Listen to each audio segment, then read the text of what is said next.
Hello everyone. Welcome to the first session of your Global Marketing Management module. I hope you have listened to my first video, which was the introduction, which we covered the areas that we are going to look at. And I did speak about there'll be some basic marketing help, some fundamentals I would include in most of these topics. So those who are not really familiar with marketing could come up to speed, understand the theories and the language that we speak. So if you have already not listened to that, please do have a look at it when you have time. All right. Before we move on to the actual contents of the session, I would like to focus on our key takeaways, the overall takeaways from this module, or in other words, our key learning objectives. Number one, we will learn to appreciate and investigate the global marketing environment, its nature, scope, role, key factors that will affect and influence any international marketing effort.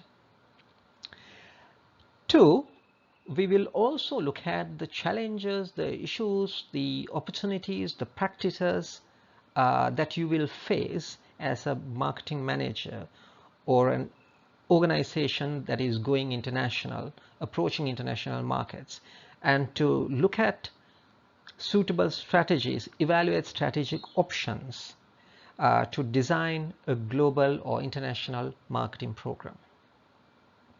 In order to help that, the third key learning outcome would be for us to learn some theories, some tools, some models and techniques that the ability to critically evaluate the importance of different aspects or elements of the marketing mix that can be applied, and how to create good marketing strategies that you can take to these international markets.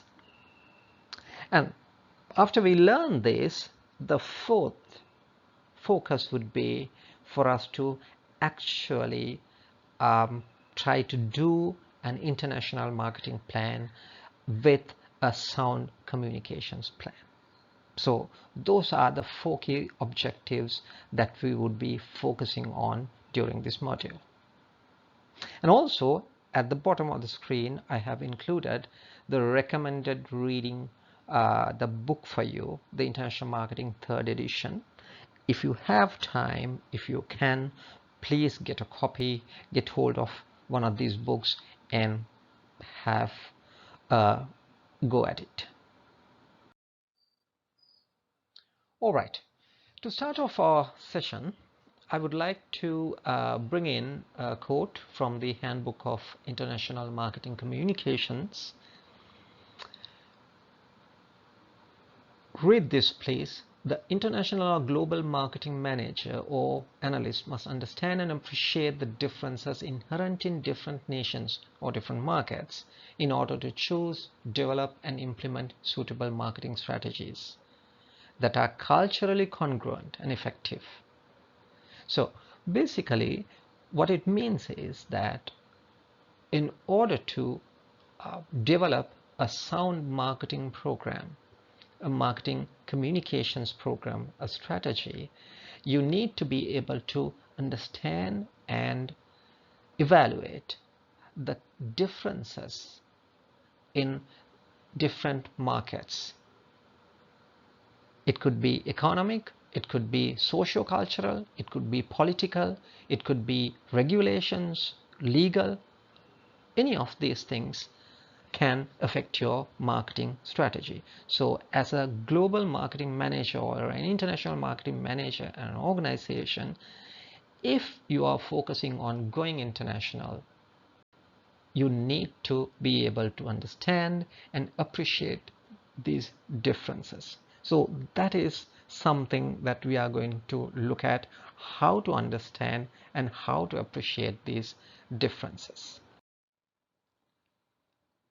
So as a marketing manager who is focusing on the international market, You will say you have to focus on um, a multitude of elements, uh, probably more elements than when you're looking at your home market or your native market. The global trading environment is different, more competitive. There could be different rules and regulations, different factors affecting your marketing effort there, including socio-cultural environment, um, the policies, the logistics, the technology, um, the international communications strategies could differ. The global strategies adopted by the competition or the norms could differ. You may have different rules and regulations when it comes to communications. uh, you may have to have an evaluation of the market entry decisions. How do you enter these markets? How do you start operating in these markets? Before that, you may have to conduct international marketing research, which is certainly more expensive, um, certainly more wider in scope than when you conduct or when you want to conduct research in your home market.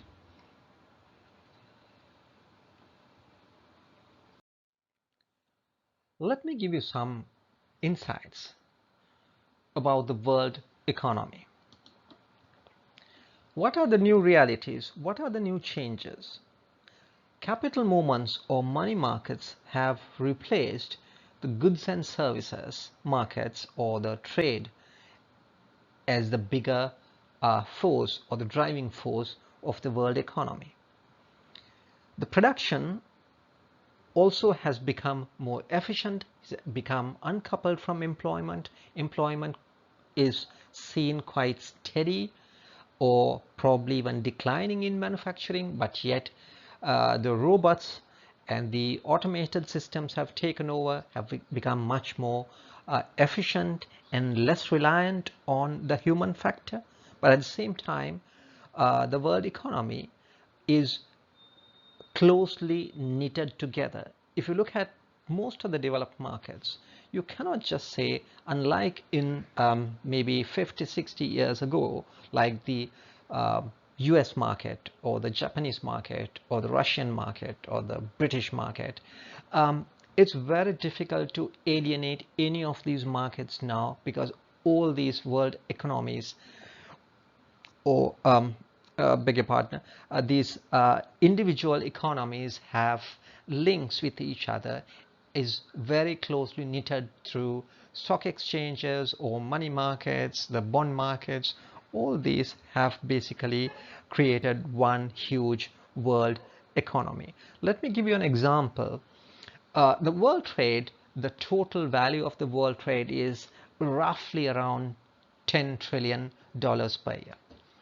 But the London foreign exchange market daily turnover is something like $450 billion. Now you can see how the money markets are churning a bigger revenue, or capital movements are churning a bigger revenue than the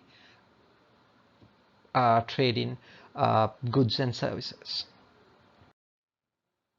I'm sure you have heard about the Cold War, the communism, the capitalism, which was there decades ago. But if you look at it now, the Cold War has ended. Capitalism and socialism has almost ended, and all these markets are more or less working together. E-commerce, well, it has taken over most of the industries. I don't have to go into details about e-commerce with you all. I'm sure all of you all do understand how much e-commerce and m-commerce have taken over most of these industries. The emergence of the BRIC nations, Brazil, Russia, India, China, huge emerging markets with huge populations, immense potential.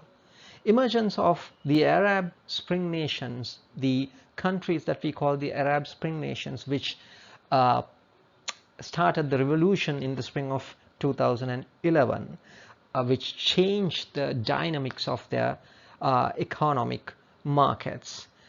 All these countries now are open for a lot of large-scale businesses. So the world economy has in fact really changed, and it's not the same that we have seen a couple of decades ago. Having said that, let me tell you, still these socialist and capitalist type economies do exist in principle. So while some of these socialist type economies still operate in a more socially desirable or with the aspirations of the larger markets in mind, you have the capital economic systems, which has a lot of opportunities in the private sector, private ownership. So why do you need to understand this? Most of the Western countries are more towards capitalistic economic system, whilst Russia, China, and these communist countries are more towards socialist economic systems.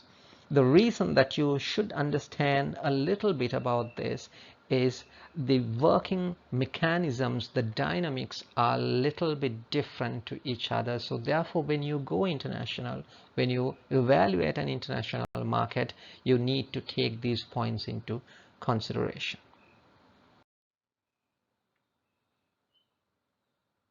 Based on that, or moving on from there, you can say there are some countries with free economies, and there are some countries with more closed kind of economies, or we call them repressed economies. These are mainly based on their trade policy, the taxation, the banking policies, wages, pricing controls, rights, the legal rights given to organizations. So you find different types of countries operating when you look at the international market.